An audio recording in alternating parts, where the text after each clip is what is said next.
Takže čau lidi, mé jméno je Wolfboy.cz a v tomhle videu chci vám říct jenom, že ohledně mého kanálu a to, že na mém kanálu budou vycházet videa častějš, anebo i vlastně jednou tak za 3 dny.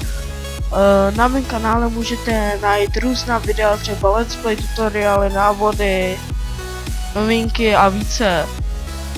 Taky budu měnit jméno a možná budu dělat studio z tohoto kanálu.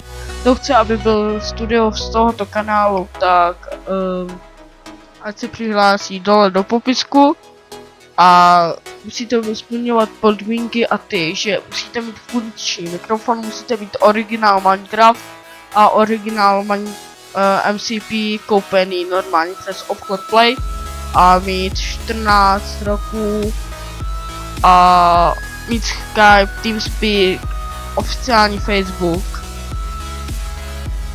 a ještě pomáhat s videema a takhle prostě.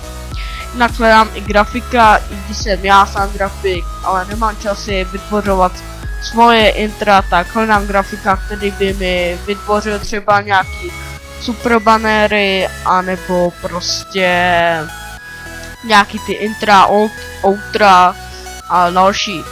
Tak jo, já doufám, že se vám video líbilo. Zanechte like, odběr a čau.